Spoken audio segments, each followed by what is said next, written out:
বেগম খালেদা জিয়ার সর্বশেষ খবর হচ্ছে এই, তিনি জানেন যে লন্ডনে চিকিৎসায় আছেন।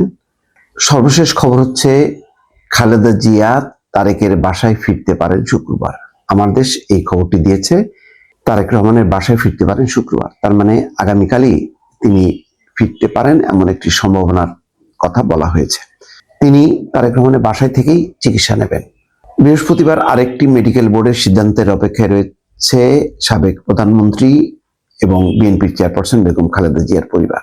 বিশেষজ্ঞদের সমন্বয়ে পৃথক এই মেডিকেল বোর্ড কিডনি ও লিভার একসঙ্গে প্রতিস্থাপন করাকে অতি ঝুঁকিপূর্ণ মনে করলে বাড়িতে রেখে চিকিৎসা দেওয়ার পরামর্শ দিয়েছেন ডাক্তাররা।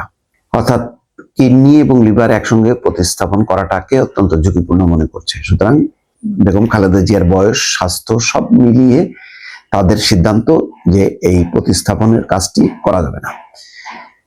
লিভার ও কিডনি প্রতিস্থাপন এখন যদি সম্ভব না হয়, তাহলে আগামীকাল শুক্রবার হাসপাতাল থেকে বাসায় নেওয়া হতে পারে। বাসায় থেকে বাকি চিকিৎসাটা করা হবে। লন্ডন ক্লিনিকে চিকিৎসাধীন বেগম জিয়ার জন্য গঠিত মেডিকেল বোর্ড, যুক্তরাষ্ট্রের জন হপকিন্স হাসপাতালের ডাক্তার এবং বাংলাদেশে চিকিৎসাধীন অবস্থায় গঠিত মেডিকেল বোর্ডের সমন্বয়ে অনলাইন যৌথ মিটিংয়ে ইতিমধ্যে স্বাস্থ্য পরিস্থিতির সর্বশেষ অবস্থার পর্যালোচনা করা হয়। এতে ডাক্তাররা সবাই একমত, বয়স এবং স্বাস্থ্যের পরিস্থিতি বিবেচনা করে লিভার ও কিডনি একসঙ্গে প্রতিস্থাপন খুবই ঝুঁকিপূর্ণ। আজ বৃহস্পতিবার লিভার ও কিডনি প্রতিস্থাপন বিশেষজ্ঞদের আরও একটি পৃথক মেডিকেল বোর্ড পরিস্থিতি পর্যালোচনা করে চূড়ান্ত সিদ্ধান্ত নেবে। বেগম জিয়ার ব্যক্তিগত চিকিৎসক বিএনপির স্থায়ী কমিটির সদস্য ডাক্তার AZM জাহিদ হোসেন জানান, একসঙ্গে দুটি প্রতিস্থাপনের পরামর্শ দিয়েছিলেন ডাক্তাররা।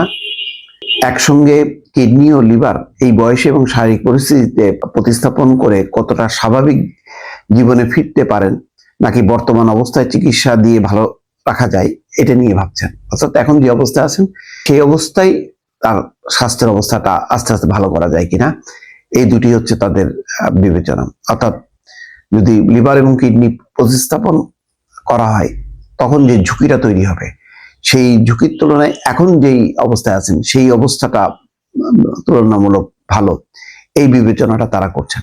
ডাক্তার জাহিদ জানাচ্ছেন যে ম্যাডাম মানসিকভাবে খুবই ভালো আছেন, সবসময় উৎফুল্ল আছেন, তবে শারীরিক অবস্থা খুব একটা ভালো নয়। চলাফেরায় অন্যের সহযোগিতা লাগে। ম্যাডামের জ্ঞান, স্মরণ শক্তি সবই আল্লাহর রহমতে ভালো আছে। দেশের সবশেষ আপডেট নেওয়ার চেষ্টা করেন সবসময়। সংশ্লিষ্ট সূত্র বলছে, লিভার ও কিডনি প্রতিস্থাপন এখনই সম্ভব না হলে তাকে আগামীকাল শুক্রবার হাসপাতাল থেকে বাসায় নেওয়া হতে পারে। এক্ষেত্রে বাসায় রেখেই তার স্বাস্থ্য পরিস্থিতি স্বাভাবিক রাখার চেষ্টা করবেন ডাক্তাররা।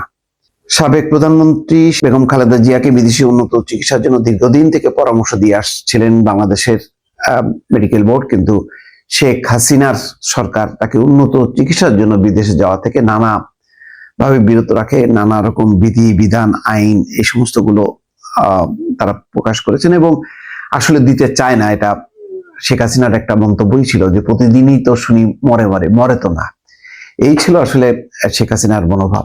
যাই হোক, এখন আল্লাহর রহমতে তিনি যেহেতু লন্ডন ক্লিনিকে খুবই আন্তর্জাতিক খ্যাতিসম্পন্ন বিশেষজ্ঞদের তত্ত্বাবধানে আছেন, এখন এই পরিস্থিতি থেকে যতটা তাকে ভালো রাখা যায় বা সুস্থ রাখা যায়, সেটাই হচ্ছে তাদের চেষ্টা। দর্শক ভালো থাকবেন, আল্লাহ হাফেজ।